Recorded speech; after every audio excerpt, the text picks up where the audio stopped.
si tu es le roi des Juifs, sauve-toi toi-même. Il y avait au-dessus de lui cette inscription, celui-ci est le roi des Juifs. L'un des malfaiteurs crucifiés l'injuriait, disant, n'es-tu pas le Christ? Sauve-toi toi-même et sauve-nous. Mais l'autre le reprenait et disait, ne crains-tu pas Dieu, toi qui subis la même condamnation? Pour nous, c'est justice, car nous recevons ce qu'ont mérité nos crimes, mais celui-ci n'a rien fait de mal. Et il dit à Jésus, souviens-toi de moi quand tu viendras dans ton règne. Jésus lui répondit, je te le dis en vérité, aujourd'hui tu es avec moi dans le paradis. Amen. Seigneur, ceci est ta parole. Merci pour cette parole que tu as préparée depuis la nuit des temps. Et tu savais qu'en ces jours, que cette parole sera délivrée à son peuple. Je te prie de sanctifier cette parole parce que tu dis même, tu es derrière ta parole.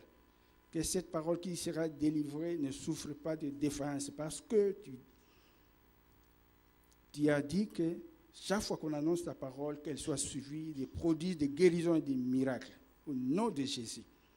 Merci pour mes bien-aimés, que tu disposes leur cœur afin que non seulement qu'ils écoutent le message, mais qu'ils soient aussi à même de pouvoir le mettre en pratique. Ce n'est que de cette façon que nous connaîtrons du succès.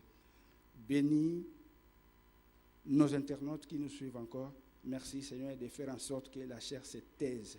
Merci de parler au travers de moi, que la chair se taise et que l'Esprit parle.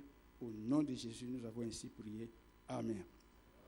Mais avant de vous asseoir, nous allons prier pour les pasteurs qui sont en mission aussi en Suisse pour la convention. Et ils sont partis en délégation, environ 20. Nous allons les placer entre les mains de Dieu et que la convention aussi se passe bien pour que le peuple des Suisses puisse recevoir ce que Dieu a prévu pour eux en ces moments, en ces jours de Pâques. Seigneur, nous voulons te bénir pour ton serviteur que tu as envoyé en Suisse. Merci de le bénir, merci pour la mission que tu lui as donnée. Merci de faire en sorte que, Seigneur, oui, les messages préparés, proposés en ces jours, leur soient délivrés dans toute sa puissance, afin que chacun puisse recevoir ce que tu as prévu en ces jours. Merci de bénir toute la délégation, tout le peuple de Suisse.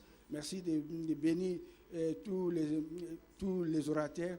Merci de bénir aussi notre délégation. Et merci de les protéger, que la délégation rentre comme elle est venue. Merci de protéger aussi leurs familles dans le nom puissant de notre Seigneur Jésus. Amen. Je vous prie de bien vouloir vous asseoir. Voilà. Nous avons lu les textes de base, Luc 23, 37, 43. Et j'ai intitulé, bon, vous savez déjà les thèmes, votre situation doit changer aujourd'hui. Amen. Votre situation doit changer aujourd'hui. Amen. Et un petit rappel de l'histoire, vous savez, cet événement, Jésus est on est en train de le crucifier. Et cet événement a eu lieu après que Jésus ait partagé, disons, le repas avec ses disciples. Et ce n'est qu'après que, donc c'est pendant qu'il partageait qu'il leur a annoncé qu'en tout cas, l'heure était proche en tout cas pour qu'il soit en tout cas livré, pour qu'il soit livré. Voilà qu'il est maintenant, il est livré et le monde en train de l'insulter. Comme si vous lisez le livre de Luc, vous remontez un peu plus loin, vous verrez en tout cas comment vraiment le nom de Jésus était sali, était vraiment sali. Les gens se moquaient. Mais par contre, pendant que les gens se moquaient de lui, il y a des gens qui l'insultaient, qui le dégradaient vraiment, mais il y a au moins quelqu'un, qui a reconnu au moins qu'en lui, il y avait de la puissance. Vous savez, il est dans la vie naturelle que les gens puissent aspirer au changement de vie. Quand vous envoyez votre enfant à l'école, c'est pour qu'un jour, en tout cas la condition qu'il a aujourd'hui, cette condition puisse changer. Il en est de même, donc il faut qu'il soit instruit, il faut qu'il reçoivent l'éducation pour que sa situation change. Et si vous suivez les infos actuellement dans le monde, vous voyez partout à travers le monde, il y a des grèves, surtout les mouvements syndicaux sont là, ils s'activent pour organiser des grèves et tout cela pour que les ouvriers, les travailleurs puissent voir leur situation être changée. Donc personne ne veut rester dans l'immobilisme, personne ne veut rester dans la condition actuelle. Tout le monde aspire au changement.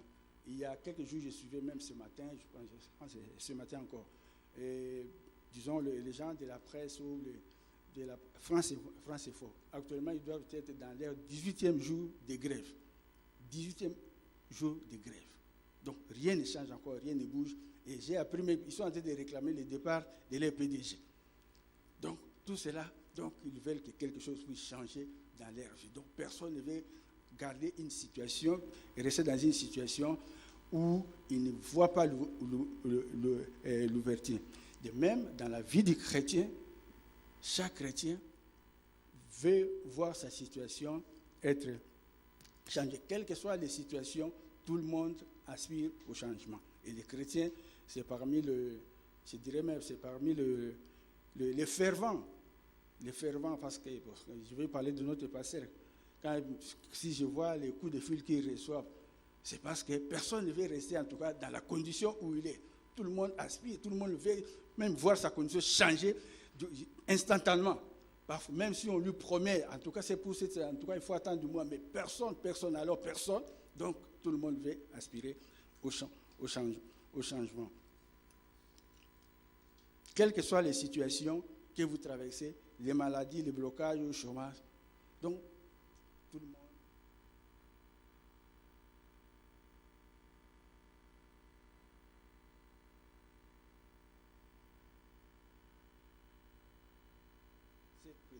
Que chaque chrétien doit travailler pour que sa situation change. Amen. Sur ce, nous revenons sur notre texte de base pour examiner les attitudes que chaque chrétien doit adopter pour que sa situation change. Mais avant d'examiner ces attitudes, j'aimerais faire une mise au point.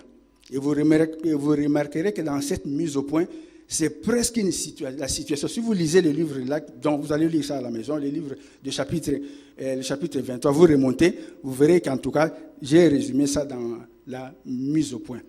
Voilà. Avant d'examiner ces attitudes, voilà. Donc, si vous voulez que votre situation change, n'est pas appartenir à la catégorie des gens qui détruisent Christ, comme corps de l'Église. 2, les gens qui nient Christ. 3, les gens qui se moquent de Christ. 4, les gens qui n'admettent pas Christ comme Seigneur et Sauveur. 5, les gens qui n'appartiennent pas à Christ. Et la deuxième catégorie, je vois que là où tout le monde va se retrouver, si vous voulez que votre situation change, vous devez reconnaître Jésus comme Seigneur et Sauveur. Vous devez croire en Christ et vous devez laisser votre vie dépendre de Christ. Vous devez être quelqu'un qui construit le corps de Christ ou qui accomplit l'œuvre de Dieu. Amen. Alors, ceci étant fait, donc, nous allons maintenant examiner les attitudes. J'ai proposé environ 4 attitudes et nous allons les examiner une par une. Chaque chrétien doit changer sa situation en adoptant les attitudes suivantes. 1. Reconnaître que Jésus est Dieu. Et ça, vous pouvez le lire déjà dans notre texte de base. Vous voyez, au verset 40. Je lis le verset 40. Mais l'autre les reprenait et disait, ne crains-tu pas Dieu, toi qui subis la même condamnation? Ne crains-tu pas Dieu, toi qui subis la même condamnation? J'ai dit, il faut reconnaître Jésus comme sauveur. Donc ici, le verbe craindre, quand j'ai interrogé Larousse, le verbe craindre, ce n'est pas avoir peur. Ici, le verbe craindre a le sens de respecter, révérer, traiter quelqu'un avec un profond respect. Ce n'est pas dans le sens d'avoir peur. C'est dans le sens de respecter quelqu'un. Et c'est ce que, l'autre malfaiteur disait. Et qu'est-ce qu'il disait? Mais l'autre, disons, il les reprenait en disant, ne crains-tu pas Dieu, toi qui subis la même condamnation. Donc, je disais que donc, le verbe craindre ici, il ne faut pas le prendre comme quelqu'un qui a la paix, mais c'est, disons, c'est traiter quelqu'un avec respect. Donc, il faut traiter Jésus avec respect. Il faut vraiment le reconnaître comme Dieu. Il y a plusieurs passages, j'ai proposé plusieurs passages dans la Bible qui montrent que Jésus est réellement Dieu. Nous savons que les musulmans, excusez-moi que je puisse parler de ça, donc ils ne veulent pas, ils n'acceptent pas qu'on mette une égalité, pour eux, l'égalité que nous établissons comme chrétiens entre Dieu et Jésus. Donc, ils ne veulent pas vraiment, ils ne veulent pas de cela. Mais nous savons que dans la Bible, si vous lisez bien dans la Bible, il y a beaucoup de passages qui démontrent que Jésus est Dieu. Amen. Je vais lire quelques passages. Je prendrai seulement quelques passages. Lisons dans Jean 14, 7 à 9. Jean 14,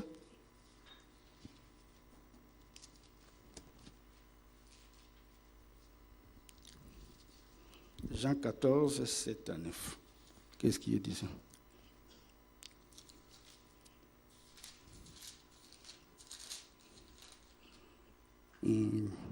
Voilà. Si vous me connaissez, vous connaîtrez aussi mon Père. Et dès maintenant, vous le connaissez et vous l'avez vu. Alors, si on continue la lecture, Philippe lui dit, Seigneur, montre-nous le Père et cela suffit. Donc, il demande, Seigneur, nous n'avons pas besoin de beaucoup de discours. Montre-nous seulement le Père et cela suffit. Jésus lui répondit, il y a si longtemps que je suis avec vous et tu ne m'as pas connu, Philippe. Celui qui m'a vu a vu le Père. Comment dis-tu, montre-nous le Père? Jésus dit à Philippe, il lui répond, il dit, celui qui m'a vu a vu le Père. Voilà les pharisiens qui étaient en train de crucifier. Pour eux, ils étaient en train de crucifier un homme. Mais alors qu'ils étaient en train de crucifier,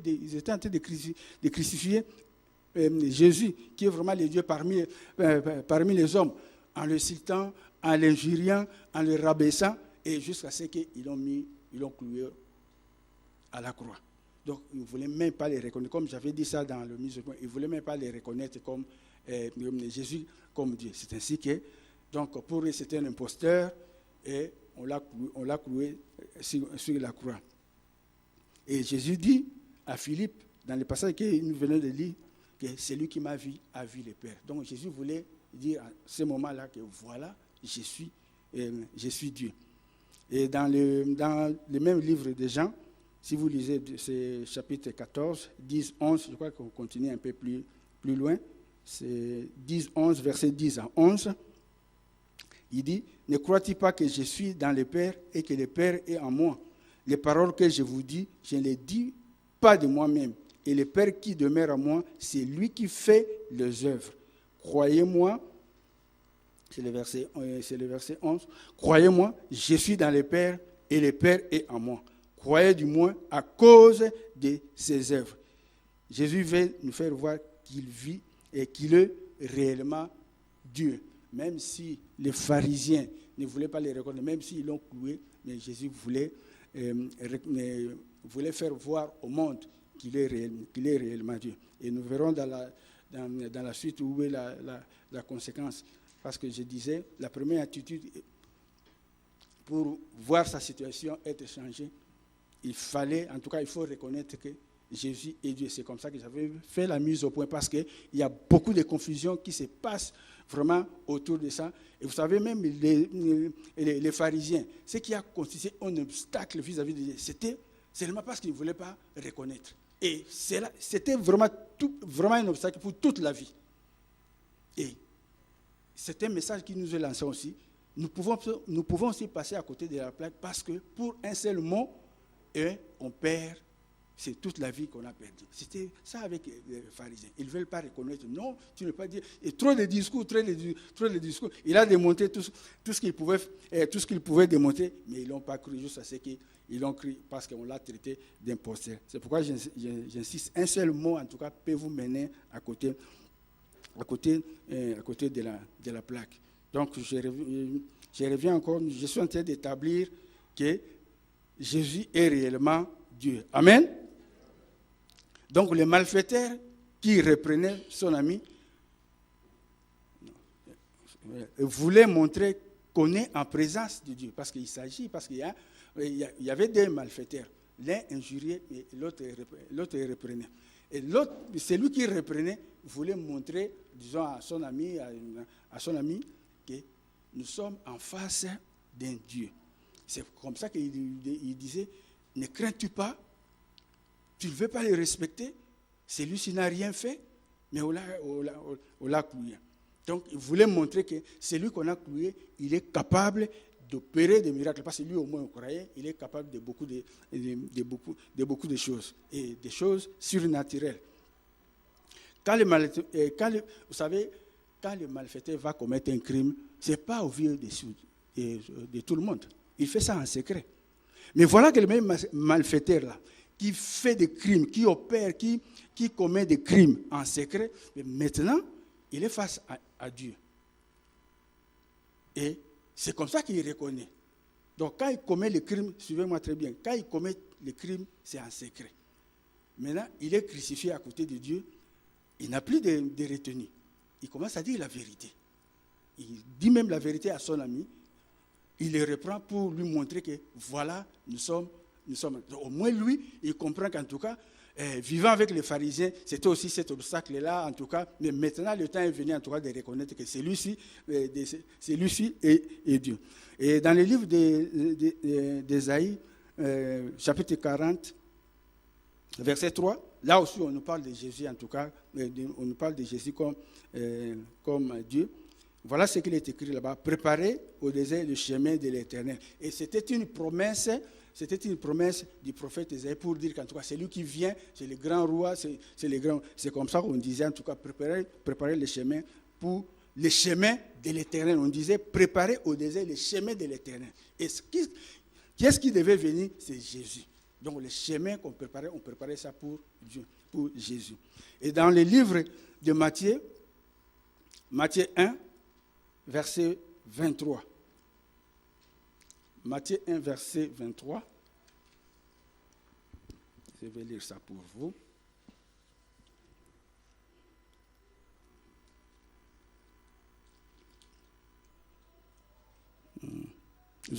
Si vous avez trouvé, vous pouvez lire. Qui a trouvé? Matthieu 1, verset 23. Voilà. Voici la Vierge sera enceinte, elle enfantera un fils, et on lui donnera le nom d'Emmanuel, ce qui signifie Dieu avec nous. Voilà. Encore, un autre passage qui établit comment Jésus est Dieu. Bien que la foule, la population ou les pharisiens ne voulaient pas admettre, ne voulaient pas accepter. Et un autre passage que j'ai retenu pour vous, c'est dans Apocalypse 1, 17, 18. Et là, je vais lire ça parce que quand je l'ai vu, voilà ce qu'il est écrit là-bas. Quand je l'ai vu, j'ai tombé à ses pieds comme mort.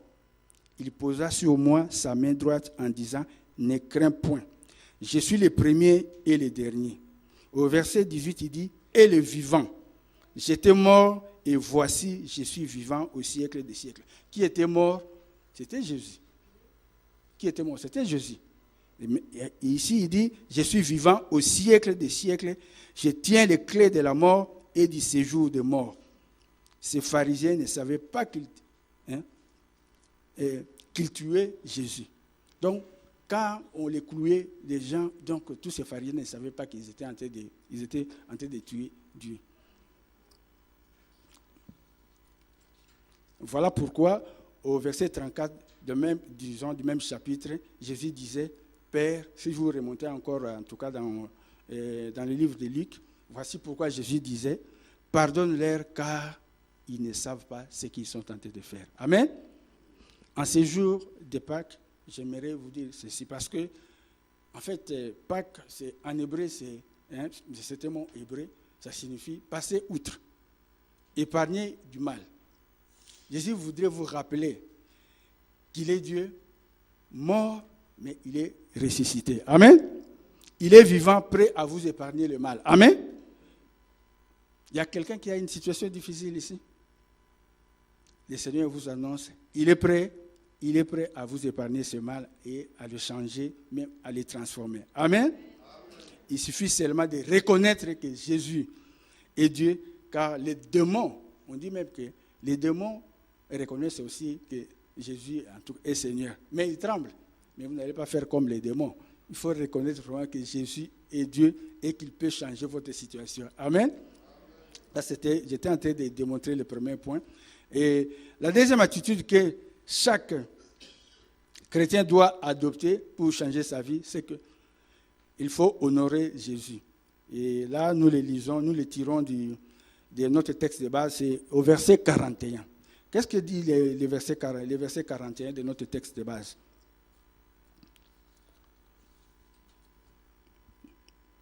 Voilà, le verset 41 de notre texte de base dit ceci. Pour nous, c'est justice, car nous recevons ce qu'ont mérité nos crimes, mais celui-ci n'a rien fait de mal. Ça, c'est l'autre malfaiteur qui continue encore. Il dit, pour nous, c'est justice, car nous recevons ce qu'ont mérité nos crimes. Mais celui-ci n'a rien fait. Il dit, Jésus n'a rien fait de mal. Autrement dit, il est le saint.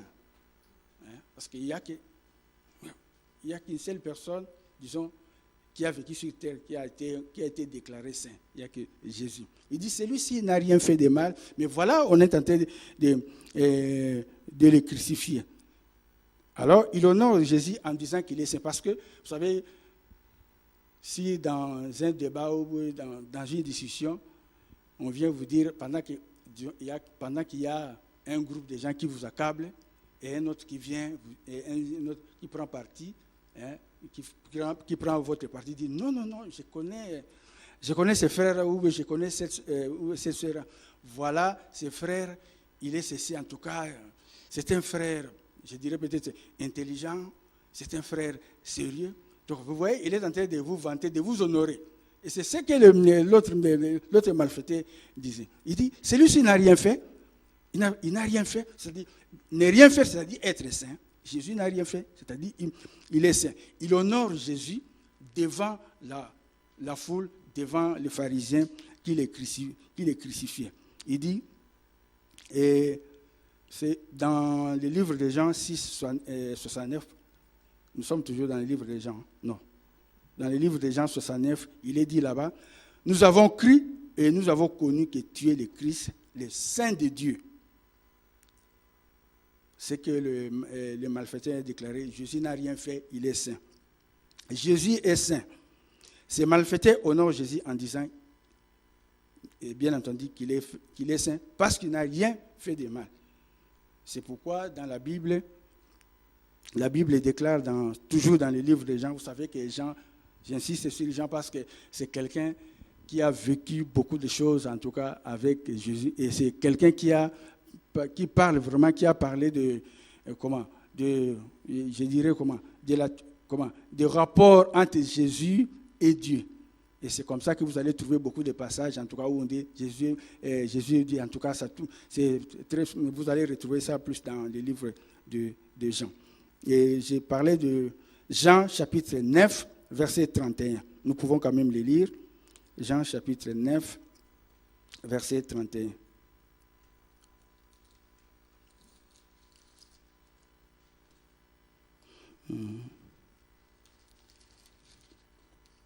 Jean chapitre 9, verset 31, voilà, qu'est-ce qu'il est écrit là-bas? Où est-ce qu'il est? Et il dit, je crois que c'est ça.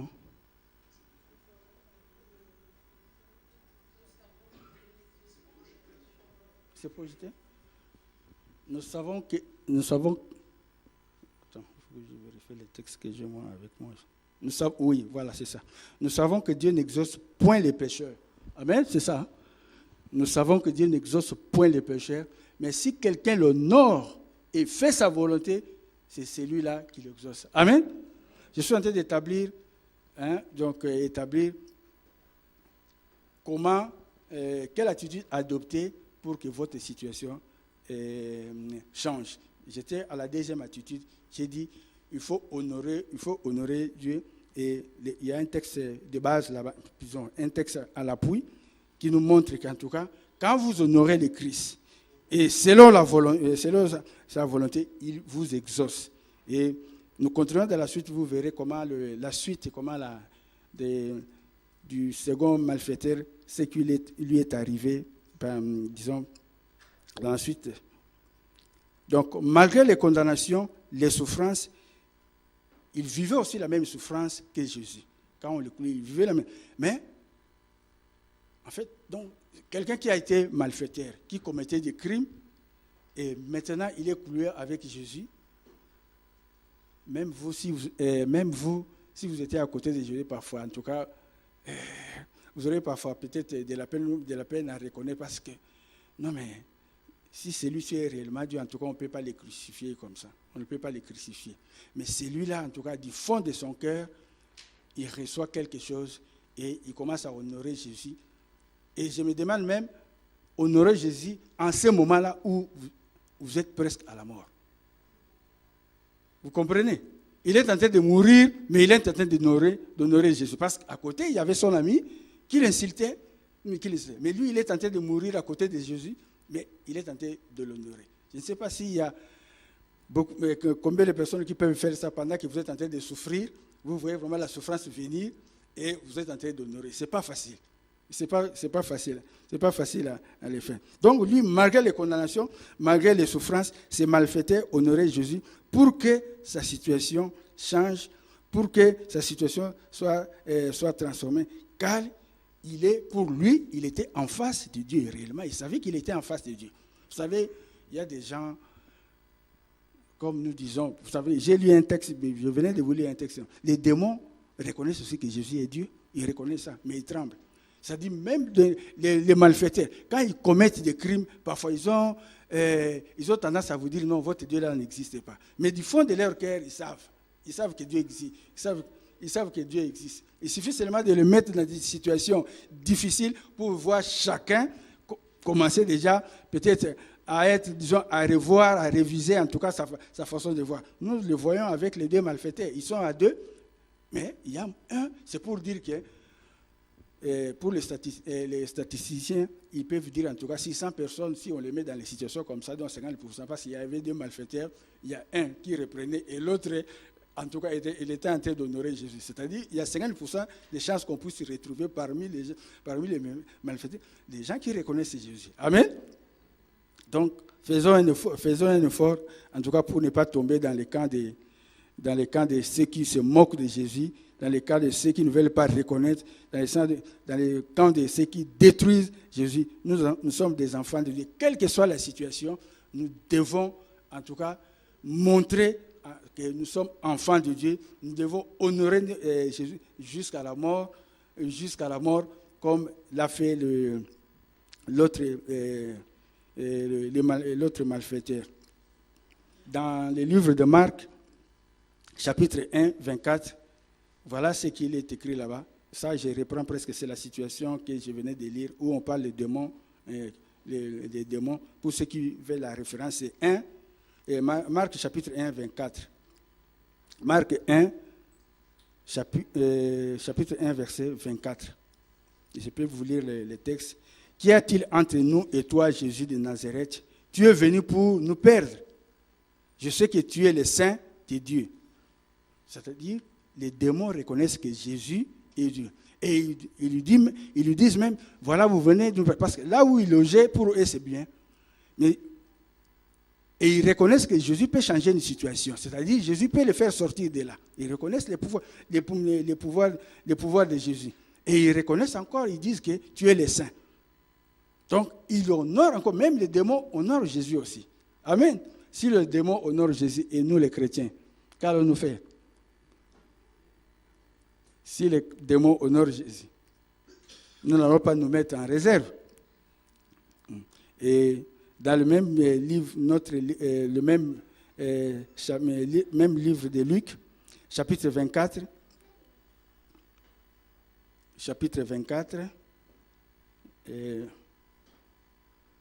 Luc chapitre 24, versets 19 à 51. Et c'est l'histoire des disciples. Quand Jésus était crucifié, et quand Jésus était mort, il y a des disciples qui étaient en train de discuter. Ils allaient dans un village qu'on appelait Emmaüs. Et pendant qu'ils étaient en train de discuter, de parler de Jésus, il y a quelqu'un qui leur apparaît. Et il commence à leur poser la question. Pourquoi vous avez l'air si triste? Pourquoi discutez-vous? Et ils ont répondu en disant, vous ne savez pas ce qui s'est passé ici? Vous ne savez pas ce qui s'est passé? Il dit, quoi? C'était Jésus qui leur posait. C'était quoi? Quoi? Il dit, mais vous ne savez pas ce qui s'est passé ici? Voilà, on a tué en tout cas Jésus qui était le grand prophète, puissant en œuvre et en parole. Mais ils ne reconnaissaient pas que Jésus était Dieu. Au verset 30, si vous lisez le texte, c'est au verset 31, ne pas que c'était Jésus. Jusque-là, ils ne reconnaissaient pas. Mais leurs yeux s'ouvrirent quand même. C'est-à-dire qu'ils ont reçu quelque chose comme le Saint-Esprit. Mais Jésus, à ce moment-là, avait disparu. Et jusque-là, ils n'ont pas reconnu qu'ils étaient en face de Jésus. Je dirais que ces disciples-là, lorsqu'ils parlaient de Jésus, lorsque Jésus leur posait la question, vous ne savez pas pourquoi vous avez l'air si triste. Ils ont dit, vous ne savez pas ce qui s'est passé ici. Il y a quelqu'un qui était puissant, un prophète puissant, en œuvre et en parole. Ils étaient en train, pour une fois, ils étaient encore en train d'honorer Jésus, de l'élever. Et au verset 31, leurs yeux s'ouvrirent.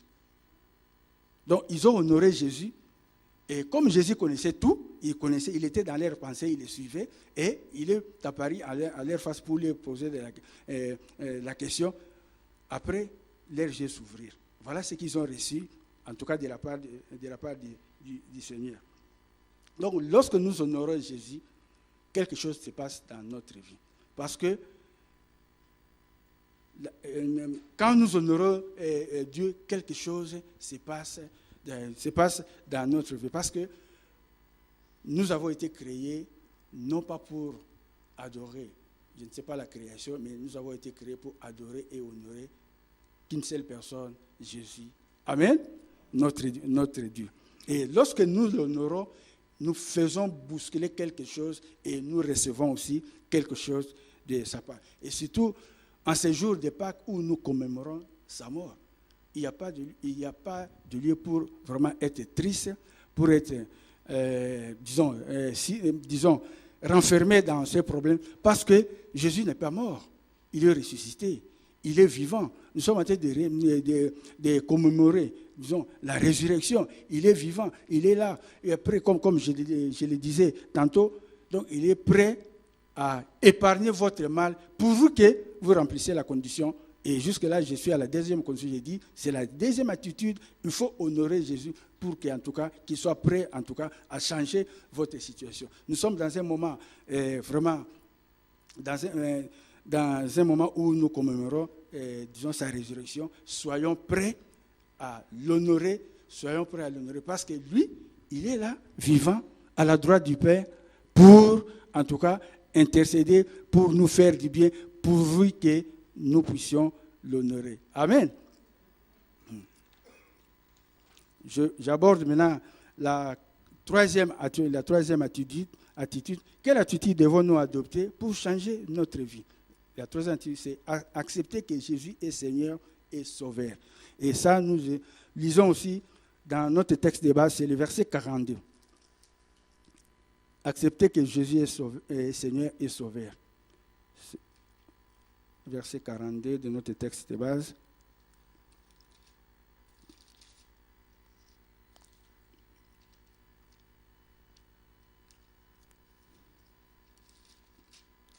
Verset 42, voilà. Voilà. Et il dit, c'est ça le verset 42. Voilà, il dit à Jésus, souviens-toi de moi quand tu viendras dans ton règne. ici, il y a deux volets.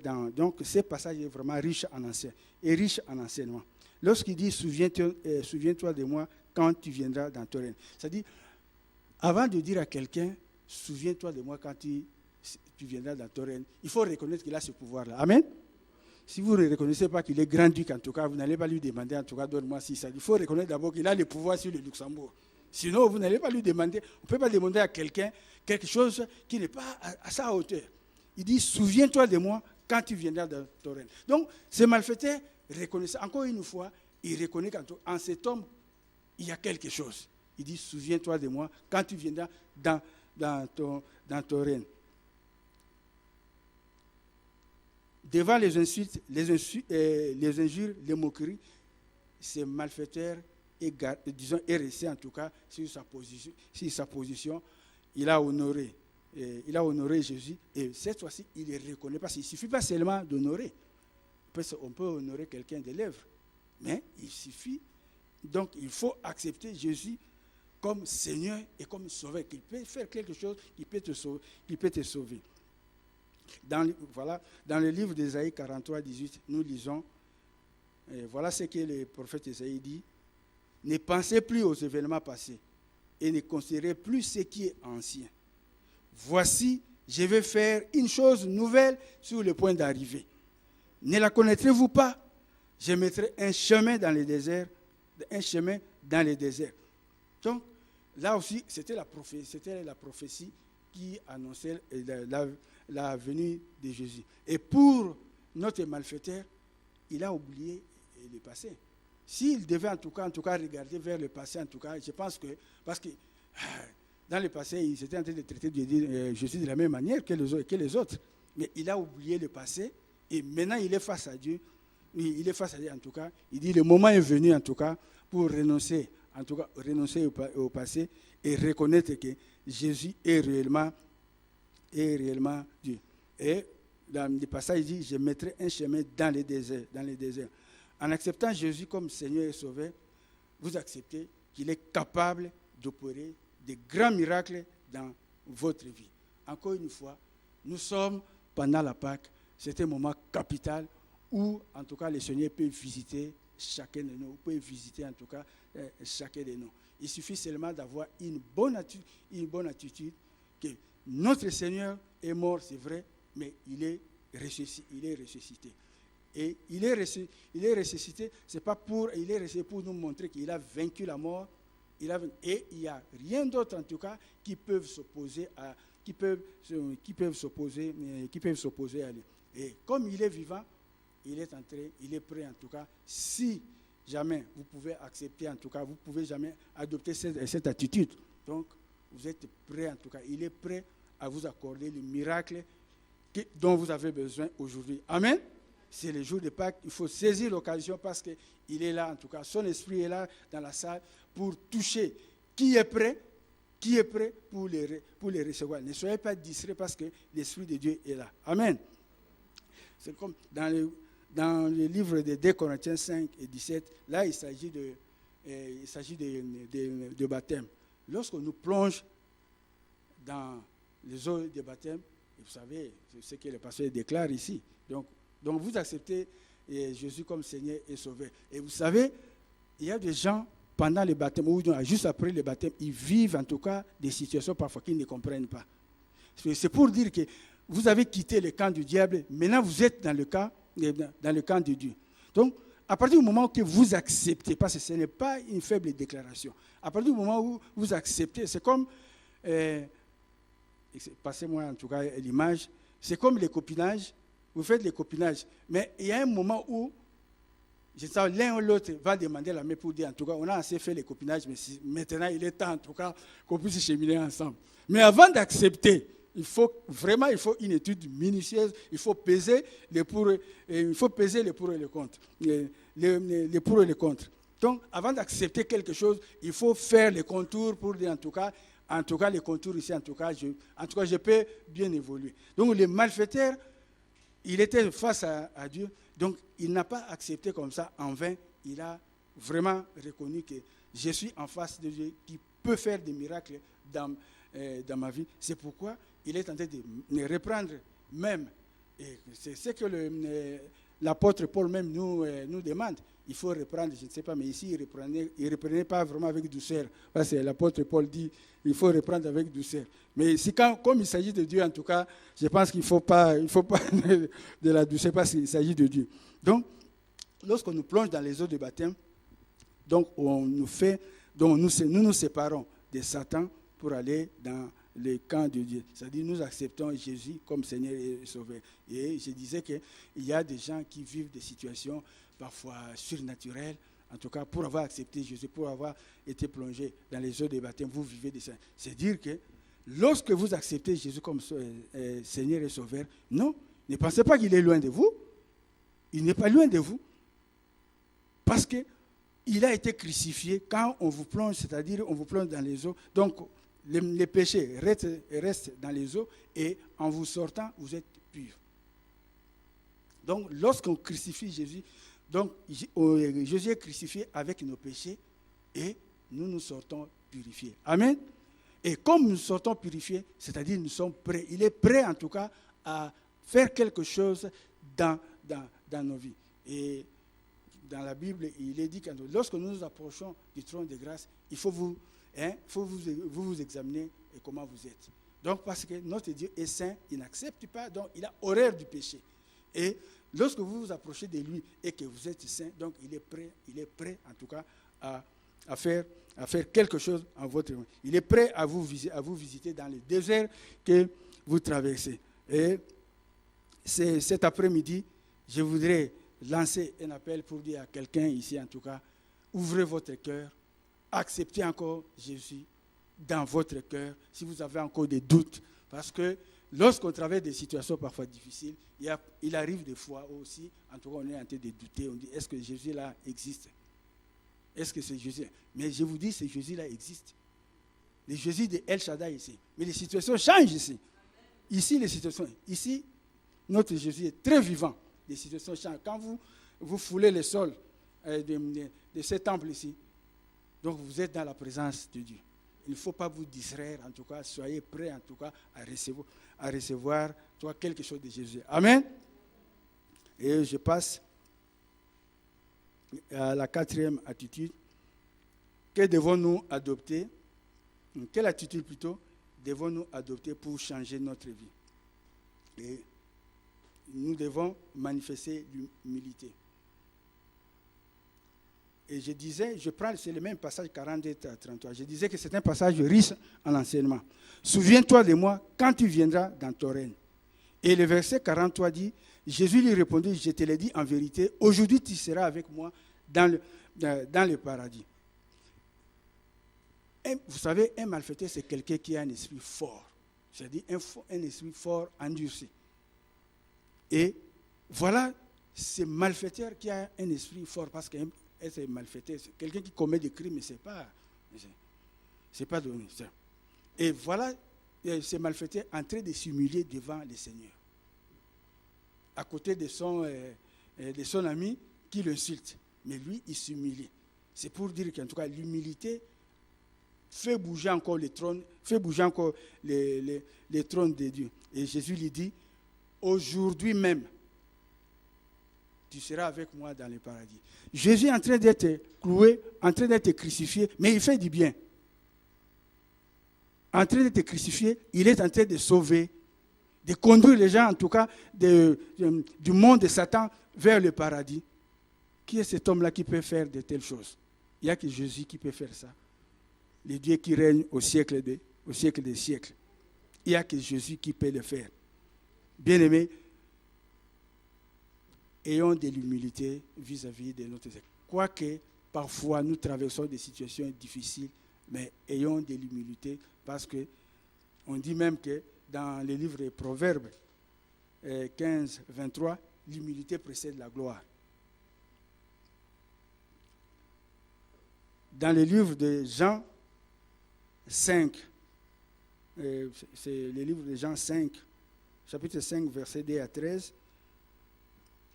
Vous savez, c'est l'histoire de la mort. Non, c'est plutôt l'histoire de l'homme qui était malade pendant 38 ans.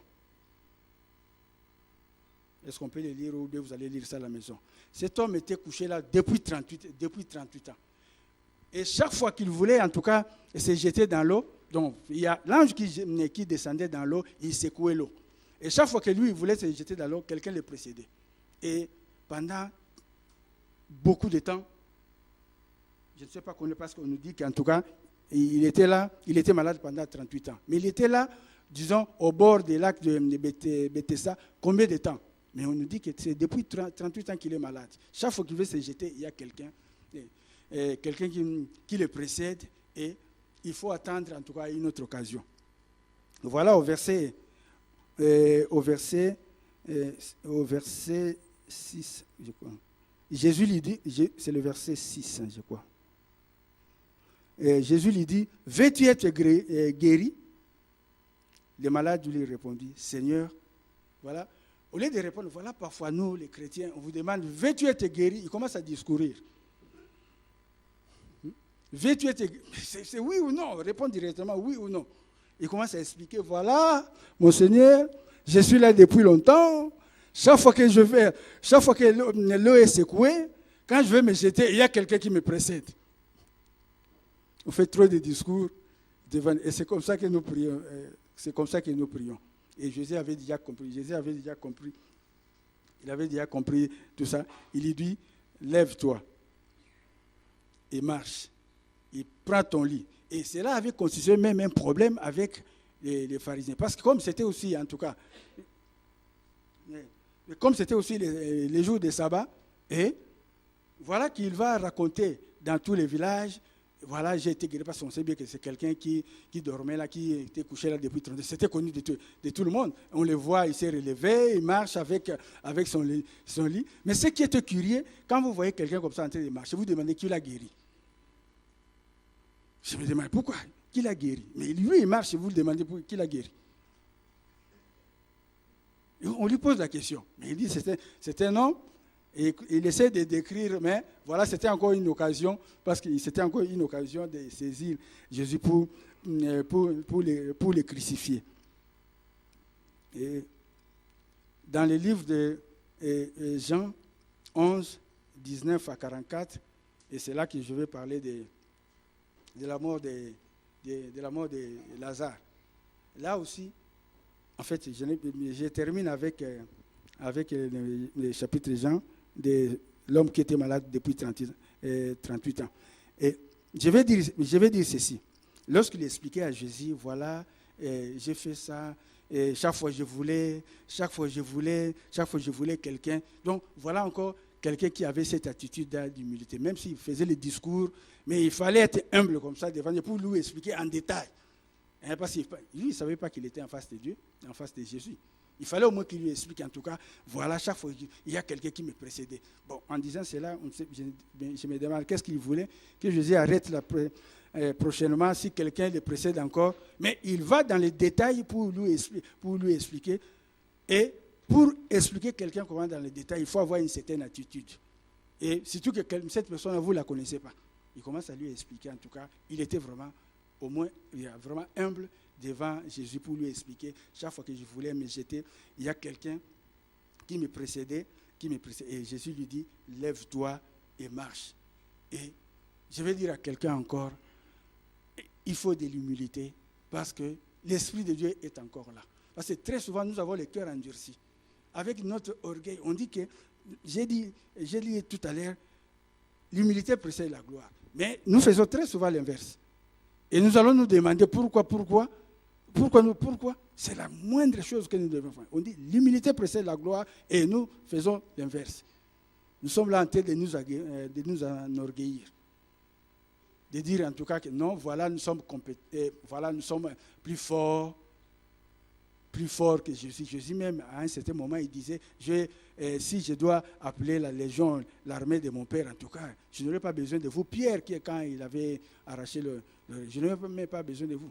Mais nous voulons montrer devant Jésus que nous sommes forts, nous sommes intelligents, nous sommes avec nos raisonnements. Et cet après-midi, Jésus vous dit, assez avec vos raisonnements, suivez les raisonnements de Christ. Amen. Parce qu'il est prêt en tout cas pour vous faire du bien. Il suffit seulement d'être humble devant lui. Et là, j'en viens maintenant au livre de Jean, chapitre 11, verset 19 jusqu'à 42. Je ne vais pas lire ça, je vous épargne la lecture, mais je vais résumer les textes. C'était la mort de Lazare. Voilà que Jésus arrive, il rencontre Marthe, parce que c'était le cher de Lazare. Il lui explique la situation. Voilà, notre frère est mort, c'est ça fait déjà 4 jours. Et comme Jésus aimait plus Marie, il cherchait aussi Marie. Bon, il était dans l'environ. Bon, Marthe va chercher sa sœur. Voilà, tu es demandé par Jésus.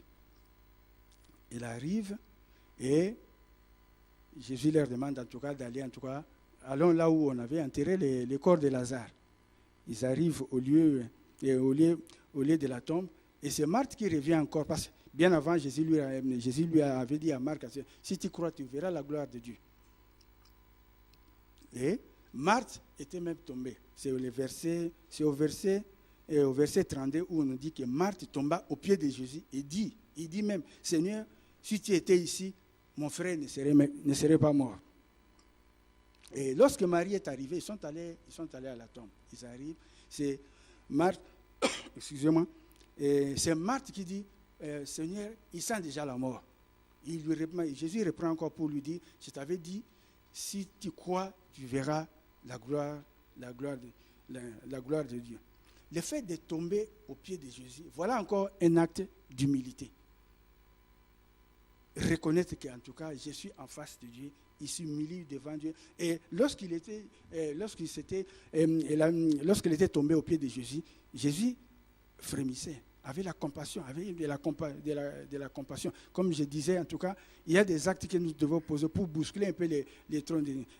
Quand vous êtes humble, vous manifestez de l'humilité, vous bousculez les trônes de Dieu et Dieu peut même changer des situations de votre vie. Je peux même vous donner l'exemple de Jonas. Jonas que je considère comme un prophète parfois. Je dis, mais Dieu lui parle, et voilà, il fait autre chose. Il fuit, c'est au chapitre 2, juste à ce qu'il va être avalé par un poisson. Parce qu'il fuit Dieu. Mais ce sont des vérités, on lui dit d'annoncer, mais lui, je ne comprends pas ces prophètes-là. Mais ce qui est curieux, ce qui est bon pour lui, c'est qu'il s'est souvenu de Dieu. Il s'est souvenu, en tout cas, cet homme-là, en tout cas, il se souvient de Dieu. Et lorsqu'il s'est souvenu de Dieu, et c'est alors que le poisson l'a vomi. Donc, aujourd'hui, là, bien-aimé, vous serez vomi. Le poisson là qui vous a avalé doit vous vomir ce soir. Amen. Manifestons de l'humilité cet après-midi pour que le poisson qui vous a avalé, qui veut vous amener dans quel torrent, qui vous vomisse ce soir. Au nom de Jésus. Amen. Je voulais conclure mon message en disant ceci. En ce jour de Pâques, de la commémoration de notre Seigneur Jésus, je disais que nous devons reconnaître que Jésus est Dieu et qu'il est vivant. Nous devons honorer Jésus comme étant sans péché et il a accepté de mourir pour nous. Nous devons accepter que Jésus est Seigneur et Sauveur, qu'il est là pour nous secourir dans nos besoins. Amen. Et nous devons être humbles, car notre salut, dit la Bible, ne vient pas de nous, vient de Jésus. Amen. La Pâque, comme je disais au début, c'est passer outre. C'est épargner du mal. Vous savez, lorsque les enfants d'Israël avaient célébré pour la première fois la Pâque, disons, lorsqu'ils célébraient la première fois, il y avait des instructions qui leur ont été données. Il fallait être debout, il fallait avoir le bâton, avec les souliers. Et certains commentateurs disent qu'ils avaient mangé, ils mangeaient debout. Signe de dire qu'il faut être prêt. Comme je disais tout à l'heure, l'Esprit de Dieu est là. Il faut être prêt à recevoir ça. Il ne faut pas être distrait. Donc, les enfants d'Israël, quand ils mangeaient l'agneau pascal, ils étaient debout. Et les livres de Daniel nous disent ceci. Donc, les livres de les livres de Daniel nous disent ceci, tu seras debout pour ton héritage. Daniel avait reçu un ange. Quelqu'un lui est apparu. Il dit, tu seras debout pour ton héritage. Donc, pour recevoir ton héritage, tu ne dois pas être assis. Il ne faut pas être assis. Vous devez vous lever. Amen. Il faut vous lever pour recevoir. Il faut vous lever pour recevoir votre bénédiction, le miracle que vous attendez de Dieu. Donc, en ces jours de Pâques, soyons debout, soyons prêts à recevoir ce que Dieu a prévu pour nous. Au nom de Jésus. Amen. Nous allons nous lever pour prier.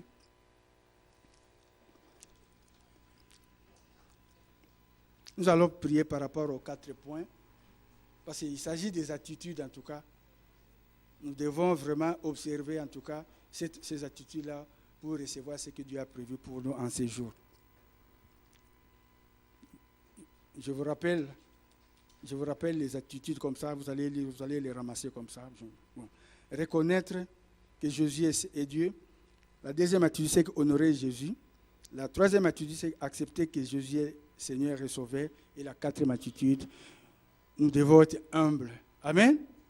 Alors, élevons nos voix, en tout cas, pour dresser nos prières vers notre Seigneur, qui est actuellement à la droite du Père, pour intercéder, en tout cas, à notre faveur. Et il est prêt à faire des miracles. Ce n'est pas impossible. Il est prêt à les faire au nom de Jésus. Amen. Seigneur, nous te bénissons pour les messages de tout à l'heure. Merci parce que tu nous as appris, Seigneur, au travers de ces messages, à reconnaître que tu es réellement Dieu. Nous savons que dans le monde actuellement, les gens veulent nous faire croire, en tout cas, veulent nous proposer de Dieu qui n'agissent pas, de Dieu qui ne parle pas, de Dieu qui ne bouge pas. Mais nous sommes là pour reconnaître que tu es réellement Dieu. Nous sommes là pour t'honorer parce que c'est toi qui nous as créés. C'est toi qui nous as créés. Et nous sommes encore là pour accepter que tu es Seigneur et tu es Sauveur pour nous faire du bien. Parce que tu es là pour nous racheter du péché. Tu nous as rachetés du péché. Tu nous as conduits dans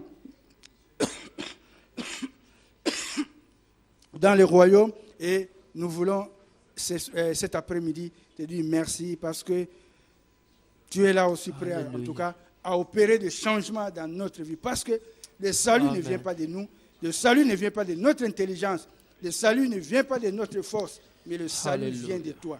Et nous voulons élever ton nom parce que tu es le Seigneur et Sauveur. Sois béni, que la gloire revienne à toi seul. Au nom de notre Seigneur Jésus. Amen. Amen.